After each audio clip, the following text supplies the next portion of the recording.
Nettoie ton cimetière, un sachet noir surgit de la terre comme une truffe maudite, cri de victoire, un adolescent applaudit, un imam improvisé lève les bras vers le ciel et crie « Elhamdoulillah, voilà une âme sauvée », l'assistance filme, commente, partage, les réseaux s'enflamment.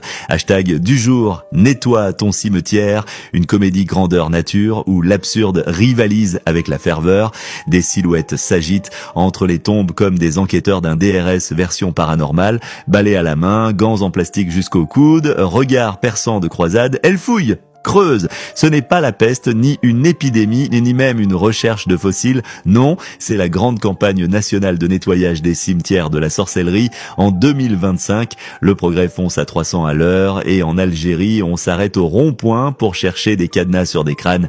Qu'est-ce qu'on retrouve le plus souvent? Une photo d'identité pliée en 8, ficelée avec du fil rouge, trempée dans une huile à l'odeur d'ail et de regret. Le visage sur la photo sourit malgré tout, peut-être un fonctionnaire municipal condamné à l'anonymat par une ex-collègue amoureuse de ses signatures, peut-être un cousin trop beau, trop aimé, trop bien coiffé. Le verdict est immédiat, sorcellement par jalousie, peine, enfouissement de la honte sous 20 mètres de poussière. Le boucher du quartier mène la brigade. Une semaine plus tôt, son neveu a éternué 3 fois de suite sans raison. Depuis, plus personne ne doute qu'il s'agisse d'un envoûtement. Le boucher, moustache frémissante, affirme qu'un djinn vit dans la grille du cimetière. Il le sent. Il a prié là un jour et sa radio de voiture a changé de station toute seule. Signe, chaque nouvelle découverte est filmée comme une scène de crime. Aiguille plantée dans une poupée en mousse, meurtre prémédité, photo cadenassée avec un prénom écrit au blanco, tentative d'étouffement de destin, feuille froissée avec des versets mal orthographiés, sorcellerie analphabète, mais sorcellerie quand même. À la télé, des experts en CHR cravatés comme des profs de géométrie cosmique analysent les nœuds, les fils, les couleurs, rouge pour l'amour, noir pour la haine, bleu pour bloquer le mariage. Le peuple écoute, prend des notes, constitue des comités. Chaque quartier a désormais son commando anti-maléfice. Dans une ville du Sud, on ouvre même un centre de tri des sortilèges. 3 conteneurs, amour non réciproque, envie professionnelle, blocage administratif. Le 3e déborde. Le vrai miracle, c'est qu'enfin tout le monde se met à nettoyer. Les jeunes désherbent, les anciens balisent, les enfants ramassent les filtres usés. L'environnement remercie le surnaturel. Dans un pays où le trottoir est considéré comme un espace philosophique flou, il faut croire aux esprits pour que le balai sorte du placard. Facebook déborde d'histoires farfelues.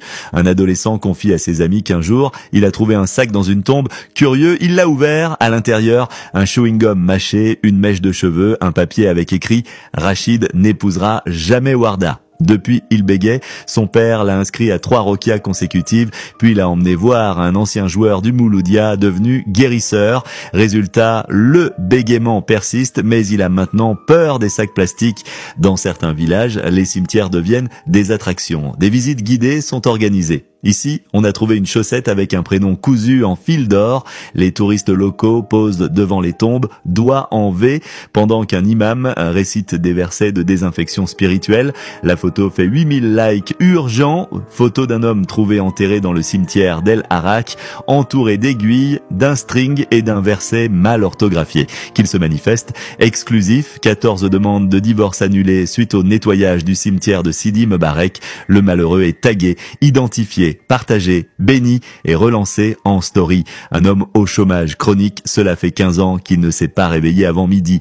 Les photos de groupe se multiplient, gilets fluo, gants, sourires, selfies devant des tombes brillantes et parfois un sachet dans la main comme un trophée maudit. Dans les allées du cimetière, la chasse bat son plein. À l'aide de pinces, ils extirpent du sol des objets qui n'ont rien à faire dans un cimetière.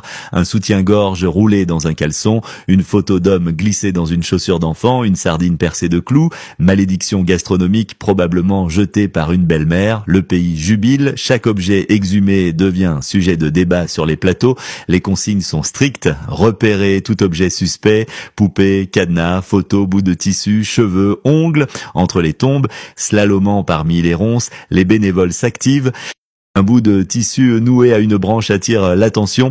Un talisman, forcément, en le détachant avec la délicatesse d'un archéologue, on découvre un ticket de bus froissé. Quelqu'un a tenté de maudire un trajet Alger-Blida visiblement. Rire contenu, le ticket rejoint la poche parmi d'autres trouvailles. Un peigne cassé, une chaussette orpheline, des préservatifs. Les sorciers d'aujourd'hui manquent cruellement d'imagination. Le clou du spectacle survient près d'une tombe à l'abandon. Un jeune casquette à l'envers exhibe fièrement une poupée en tissu grossièrement cousu, une aiguille plantée dans la tête. Jackpot, s'écrie-t-il, comme s'il avait trouvé le Saint Graal. La foule s'amasse, murmure, s'indigne. C'est pour bloquer un mariage, lance un vieillard. Non, pour rater le bac, surenchérit un autre. La poupée passe de main en main, scrutée comme une pièce à conviction. En y regardant de près, elle ressemble davantage à un jouet oublié par un enfant qu'à un artefact maléfique. Mais qu'importe, elle finit dans un sac plastique, direction l'incinérateur, sous les applaudissements. C'est officiel, la sorcellerie est responsable du chômage, du célibat, du bac raté, des boutons d'acné tardif, de l'amour non réciproque, des retards d'Air Algérie.